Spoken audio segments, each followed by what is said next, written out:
성령과 지혜가 충만한 일곱 사람이라는 제목으로 오늘 말씀 나누도록 하겠습니다. 자, 지난주 말씀은 천사가 옥문을 열었습니다. 굉장히 기적적인 그런 사건이 벌어졌는데, 옥문을 열어서 갇혀있던 사도들로 하여금 너희가 지금 여기 있을 때가 아니다, 나가가지고 생명의 말씀을 전하라 라는 내용의 본문을 살펴봤습니다. 그 생명의 말씀이 뭐라 그랬죠? 예수는 그리스도다. 네, 예수는 그리스도다. 이것이 생명의 말씀이에요. 죄로 인해서 죽은 이들에게 예수는 그리스도다 라는 말을 하는 것이 생명의 말씀이고, 이 말을 그들이 수용하면 살아납니다. 정말 놀라운 은혜의 메시지입니다. 예수 그리스도라는 서술 자체가 복음이라는 거예요. 자, 이 예수는 그리스도다라는 것이 2000년간 지속된 복음인 것이고, 오늘 마지막을 맞이하는 이에게 반드시 전해져야 하는 내용인 거예요. 지금 숨이 넘어가는 이에게 있어서 가장 중요한 메시지는 예수는 그리스도다. 어저께 이 메시지를 정말 듣지 못하고 돌아가신 이에게는 너무 원통한, 어떻게 나의 평생에 이런 메시지를 한 번도 들어보지 못했을까 라는 메시지인 거죠. 생명의 말씀이라는 겁니다. 자, 우리 오늘 말씀 나누도록 하겠습니다. 자, 우리 1절 한번 같이 읽겠습니다. 그때 제자가 더 많아졌는데 헬라파 유대인들이 자기의 과부들이 매일의 구제에 빠짐으로 히브리파 사람을 원망하니. 네. 성령 충만함을 받은 제자들과 성도들의 담대한 복음 증거로 인해서 예루살렘 교회가 영적으로도 부흥하고 양적으로도 부흥했습니다. 그러자 뜻하지 않게 교회 내에서 문제가 생기기 시작했는데, 당시 교회 차원에서 가난한 신자들에게 구제 손길을 폈거든요. 근데 이 구제 혜택이 골고루 모든 가난한 이에게 주어지지 않은 거예요. 자, 당시 유대교는 독자적인 빈민 구제 기관을 가지고 있었다고 그래요. 그래서 구제받는 대상자들을 두 부류로 나눴는데, 첫 번째는 지속적으로 구제받는 가난한 자, 그러니까 정말 가난한 거, 그래서 지속적으로 구제해야 되는 거고, 두 번째는 일시적으로 구제받는 자로 이렇게 구분했다 그래요, 유대교는. 근데 여기서 말하는 이 구제는 그냥 단순히 쌀만 주는 걸로 끝나는 게 아니에요. 음식도 주고 옷도 주고 현금도 주는 구제였어요. 그러니까 실질적으로 살아가게 하는 구제인 것이죠. 요식 행위가 아니라 실질적인 구제 행위라는 거예요. 자, 그런데 이것이 바로 유대교회에서 이루어졌던 구제인데, 기독교 당시의 초대 교회의 구제는 지속적인 유대교의 구제를 넘어서요. 매일 구제하는 거야. 유대교에서 기독교회로 들어온 과부들은 유대교에서 기독교로 넘어왔으니까 유대교 사람들은 이제 구제를 그들에게 안 하겠죠. 그죠? 그러니까 교회는 그들에게 구제를 하는 거예요, 계속. 근데 문제가 생겼습니다. 당시에 예루살렘 교회에는 두 부류의 신자들이 있었는데, 첫 번째는 팔레스타인에 계속 거주했던 유대인들. 그러니까 이들은 아람어를 사용해요. 예수님도 아람어를 사용했어요. 히브리어랑 비슷합니다. 아람어. 엘리 라마 사박다니. 이게 바로 아람어죠. 그래서 패션 오브 크라이스트가 아람어로 모든 영화의 대사가 이루어졌어요. 놀랍죠? 네. 라보니, 라피어, 이 라보니도 아람어죠. 자, 이렇게 아람어를 사용하는 팔레스타인파 유대인들이 있었고요. 기독교인들이 있었고, 또 이제는 또 한 부류는 어떤 부류겠어요? 디아스포라 유대인들, 그러니까 헬라파 유대인들인 거죠. 이들은 그리스어를 사용해요. 헬라어를 사용합니다. 그러니까 외국에서 살다가 우리의 조상의 하나님 이 유대교를 쫓아와서 팔레스타인에서 거주했던 헬라파 유대인들, 이들이 이제 기독교인이 된 겁니다. 그런데 구제가 헬라파 유대인들에게는 가지 않고 유대파 기독교인들에게만 구제가 집중되니까 헬라파 기독교인들 사이에서 좀 불평이 일어난 거예요. 그들도 가난한데. 그래서 사도들에게 항의를 하는 겁니다. 제자들을 불러서 처음 교회에 회의가 이루어진 겁니다. 우리가 하나님의 말씀을 제쳐놓고 이 구제 행위를 우리가 하는 것은 마땅하지 않다. 그래서 너희 중에 이제 뽑으라라고 이야기하는 거죠. 이러한 배경이 있습니다. 자, 그러면서 자, 3절 말씀 보면 3절 4절 보면 어떤 사람들이 이 뽑혀야 되는 자격 요건에 대해서 이야기하죠. 같이 읽겠습니다. 형제들아 너희 가운데서 성령과 지혜가 충만하여 칭찬받는 사람 7을 택하라. 우리가 이 일을 그들에게 맡기고 우리는 오로지 기도하는 일과 말씀 사역에 힘쓰리라 하니. 네. 자, 기독교의 처음 지도자가 회중에 의해서 세워지는 장면입니다. 자, 교회는 위로부터 하나님으로부터의 부르심도 있고요. 공동체 내에서 선출도 병행합니다. 그죠? 그 여성교회 총회장은 선출하잖아요. 그죠? 이것도 교회적인 거예요. 그런데 세 가지를 이야기합니다. 그죠? 성령 충만한 자야 된다. 두 번째는 지혜 충만해야 된다. 세 번째는 칭찬받아야 된다. 우리 김한수 권사님은 이 세 가지가 다 되신 거죠. 그죠? 그러니까 강북지방 여성교회 총회장이 되는 거예요. 성령 충만. 이게 무슨 말이에요? 교회가 성도를 섬기는 것은, 그러니까 여성교회 회장님이 하시는 것은 이제 개교회를 섬기고 또 감리 교인들을 섬기는 것이거든요. 교회가 성도를 섬기는 것은 영적인 일이라는 거예요. 그렇기 때문에 성령 충만해야 되는 거예요. 항상 하나님과 교통하면서 하나님의 지시를 따라야 합니다. 왜냐하면 하나님께서 성령을 통해서 지시하시기 때문에, 명령하시기 때문에. 그래서 이 중간 지도자는 성령 충만한 자가 되어야 합니다. 두 번째는 지혜 충만해야 됩니다. 재원은 제한되어 있잖아요. 제한된 재원으로 많은 인원을 도우려면 지혜가 필요합니다. 그죠? 도움이 필요한 이와 도움이 필요하지 않은 일을 구별할 줄 아는 지혜가 있어야 돼요. 이건 나라도 마찬가지죠. 그죠? 뭐 나라에서 여러 가지 혜택을 받는 사람들이 그죠? 외제차 타고 다니고 그죠? 이런 일도 많다면서요. 임대 아파트에 보면 외제차가 질비하게 있다면서요. 정작 공급받아야 될 사람 못 받고. 근데 교회는 더더욱 마찬가지죠. 지혜 충만해야 됩니다. 또 도움받는 이들의 영혼이 다치지 않도록 세심한 배려를 하면서 도울 수 있는 지혜가 필요해요. 그죠? 그래서 성령 충만, 지혜 충만.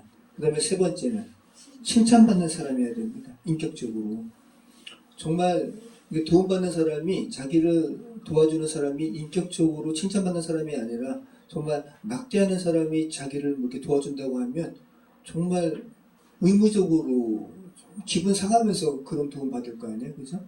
근데 정말 칭찬받는 사람이 이렇게 구제의 손길을 그 통로가 되어주면, 구제의 손길을 나눠주는 통로가 되어주면, 아, 이것이 정말 하나님으로부터 오는 도움이구나, 이거는 정말 통로이구나라는 그런 느낌으로 이렇게 구제받게 되겠죠. 자, 그러면서 이 7 집사라 그러는데 정식으로 여기서 집사라고 이름을 이렇게 부여하진 않습니다. 그냥 성령과 지혜가 충만한 칭찬받는 7사람이지 집사라는 공식 명칭은 아니에요. 자, 근데 왜 7사람을 세우는가? 어떤 일을 결정할 때 유대인에게 있어서 7은 굉장히 상징적인 수라 그래요. 그래서 요세푸스 역사가는 도시마다 7명의 재판관이 있었다고 합니다.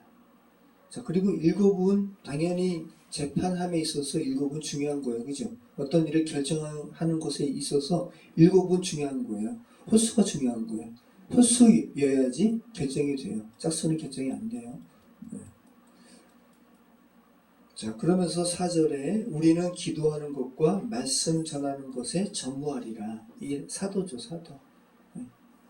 자, 사도는 이 구제하는 것도 중요한 일이에요. 뭐 구제하는 것보다 말씀 전하는 것이 더 우월하다, 이 차원이 아니에요. 말씀 전하고 기도하는 것보다 내가 이런 봉사하는 것이 더 몇등한 거야, 이렇게 생각하시면 안 되고 각각 훌륭한 겁니다. 각각 중요한 거지만 사도에게 있어서는 특별히 기도하는 부르심을 주님께서 허락하신 거죠. 솔로몬 행각에 사람들이 모여 있잖아요. 그리고 각 집에 지금 이제 개별적인 교회 모임이 지금 집에서 이루어지고 있거든요. 이들을 위해서 사도들은 기도해야 되는 거죠. 그리고 병든 자를 위해서 사도들은 기도해야 되는 거예요. 뭐 특별한 일을 위해서 사도들은 이렇게 부름 받은 겁니다. 두 번째는 사도들의 직무는 뭐예요? 말씀 전하는 거. 네. 구제하다가 정작 생명의 말씀 예수 그리스도를 사도들이 전해야 되는데 구제에 시간에 쫓겨가지고 그 생명의 말씀을 전하지 못하면 안 되잖아요. 그래서 성도들은 말씀으로 양육해야 되죠. 그렇게 해서 사도들이 우리는 기도와 말씀 전하는 것에 전무하겠다. 너희들이 칭찬받는 사람 7을 택하라. 자, 그러면서 자 5절로 우리 7절까지 같이 읽겠습니다. 온 무리가 이 말을 기뻐하여 믿음과 성령이 충만한 사람 스데반과 또 빌립과 브로고로와 니가노르와 디몬과 바메나와 유대교에 입교했던 안디옥 사람 니골라를 택하여 사도들 앞에 세우니 사도들이 기도하고 그들에게 안수하니라. 하나님의 말씀이 점점 왕성하여 예루살렘에 있는 제자의 수가 더 심히 많아지고 허다한 제사장의 무리도 이 도에 복종하니라. 아멘. 온 무리가 이 사도의 이 말을 듣고 기뻐했습니다. 사도행전에서 오늘 본문에만 쓰이는 단어예요. 그러니까 사도들의 이 선택이 너무 좋은 선택이었다는 거예요. 그러면서 가만 보시면 7 사람들이 뽑히는데 다 하나같이 헬라파 사람들이에요. 그러니까 사도들은 거의 다 유대파 기독교인들이거든요. 근데 사도들이 인간적인 죄성으로 말미암은 어떤 결정을 했다면 어떻게 헬라 과부들을 이렇게 구제한다고 해서 그래서 중간 지도자들을 다 헬라 사람만 어떻게 하겠니 하면서 나름대로 유대파 사람들도 세울 텐데 아예 자기들은 관여 안 합니다. 자, 헬라파 과부들을 위한 것이니까 너희 안에서 너희가 지혜로운 사람 7명을 택하라라고 하면서 헬라어를 사용하는 7명의 지도자를 뽑았습니다. 그리고 사도들이 기도하고 그들에게 안수하는 거예요. 자, 이게 기독교의 어떤 조직이 세워지는 첫 번째 어떠한 모습이에요. 이 모습으로 계속해서 이어지고 있어요. 안수하는 거죠. 여기서 안수는 예수님께서 어린 양이 되셔가지고 세례 요한에게 요단강에서 안수받는 게 아니죠. 여기서 안수는 안수하는 이의 권위를 안수받는 이에게 넘겨주는 그런 안수예요. 목사 안수 그런 거죠. 장로 안수 이런 겁니다. 자, 그러면서 우리가 잘 아는 두 사람의 이름이 먼저 나오죠. 스데반과 빌립. 나머지 사람은 일반적인 교회사에서도 어떤 사람인지 잘 명확해요. 자, 스데반, 왕관, 화관이라는 의미가 있습니다. 7 집사 가운데 가장 대표격이었던 사람인 것 같아요. 그래서 바로 다음 장부터 이제 스데반의 기사가 나오죠. 결국 순교합니다. 자, 그리고 빌립이 뽑힙니다. 빌립도 이디오피아 내시, 그죠? 여왕 간다게 내시에게 복음을 증거하잖아요. 스데반과 빌립. 하나님의 말씀이 점점 왕성하여 예루살렘에 있는 제자의 수가 더 심히 많아지고 허다한 제사장의 무리도 이 도에 복종하니라. 하나님의 말씀이 왕성해지고 교회의 부흥이 일어났습니다. 그리고 다수의 제사장들이 개정했습니다. 여러분, 예루살렘 시내에 제사장의 수가 18,000명이었다고 그래요. 근데 여러분, 우리가 지금까지 계속 살펴봤지만 나면서 안전병이 된 자를 고쳤던 사도 베드로와 요한을 잡은 사람들이 사두개인들이에요. 제사장들이에요. 제사장들은 사두개파가 많다고요. 그럼 사두개파는 어떤 특성이 있죠? 성전의 제사장 그룹이니까 기득권이에요. 그죠? 이들은 지금이 좋아요. 현재가 좋다고요. 그래서 당시에 로마 이러한 그 정부의 친정부적인 성향도 가지고 있고요. 그래서 이들은 부활을 싫어합니다. 부활을 거부합니다. 근데 이들이 기독교의 복음에 예수 그리스도의 복음으로 지금 돌아왔다라는 것은 부활을 거부했던 자신의 생각을 이제 버린 거잖아요. 그걸 한번 생각해 보시기 바라요. 그들이 사도들의 전함을 듣고 하나님께로 돌아왔다는 것은 눈에 보이는 현실 세계가 이제 전부가 아님을 깨닫고 죽음 넘어 부활 신앙까지 이제 가게 됐다라는 거예요. 이것이 사도들이 일곱 집사를 세우면서 일곱 지도자들을 세우면서 말씀과 기도에 전무한 결과입니다. 자, 죽음을 막상 맞닥뜨리면 죽음의 무시무시한 능력을 눈앞에 보게 되는 거잖아요. 죽은 물고기 봐도 새롭게 이렇게 생명으로 부활한다는 생각을 하지 못할 텐데 정말 사람이 죽어있는 모습을 그 앞에 보면 이 죽음의 능력과 공포가 너무 극심하거든요. 아, 어떻게 다시 살까 생각을 못해요. 예수님도 그 모습이셨거든요. 근데 다시 살아나신 거예요. 그러니까 이게 놀라운 거라고요. 이게 부활을 진짜 고백할 수 있다는 것은 하나님의 은혜 아니면 고백 못해요. 그래서 죽음은 아주 강력한 원수인 거예요. 예수님이 어떤 사람이 죽음을 보시고 통분히 여기셨다라는 말씀 여러분 성경에서 보셨죠? 누구예요? 나사로. 죽음을 주님께서 비통히 여기신다고요. 통분히 여기신다고요. 여기서 이 통분히 여긴다라는 단어가 뭐냐면 엠브리 마오마이라는 단어예요. 헬라어로. 근데 엠브리 마오마이라는 이 단어의 의미는 어떤 의미가 있냐면 화가 나서 씩씩거리는 거예요. 너무 화가 나가지고. 그래서 이걸 좀 이렇게 좀 잘 번역을 하면 엄히 꾸짖다. 엠브리 마오마이라는 단어가. 그리고 위협적으로 금지하다. 사망에게 죽음에게 예수님께서 명령하시는 거예요. 통분히 여기는 거예요. 너가 뭔데 하나님의 형상으로 지음받은 사람들에게 죽음의 능력으로 엄습하니 당장 나가라 라고 이야기하시는 거죠. 여러분 죽은 자를 보시면서 죽은 자 앞에서 사람들이 너무 원통해 할 때 여러분은 예수님의 마음을 가지셔야 돼요. 이 죽음을 꾸짖고 다시 일어서게 될 거라는 복음을 선포하실 수 있어야 된다고요. 여러분 기억하시기 바라요.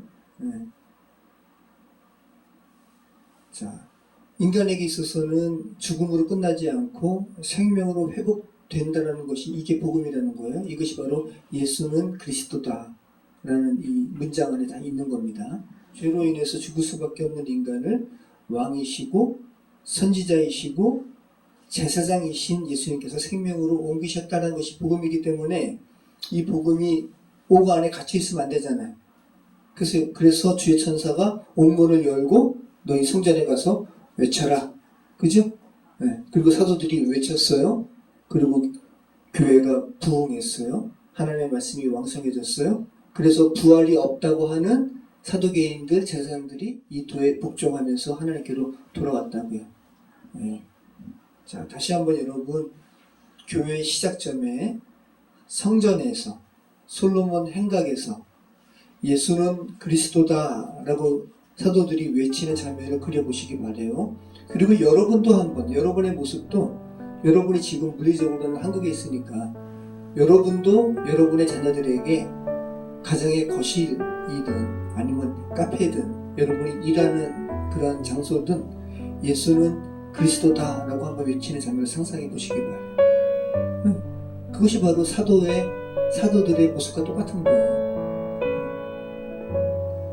그럴 때 여러분의 입술을 통해서 사도들의 이런 외침을 통해서 많은 사람들이 주께로 돌아온 것처럼 여러분의 입술을 통해서 여러분의 자녀들, 여러분의 친지들, 여러분의 이웃들이 주께로 돌아오게 되는 사도행전의 역사가 계속 이어지게 될 줄 믿습니다. 네. 기도하겠습니다.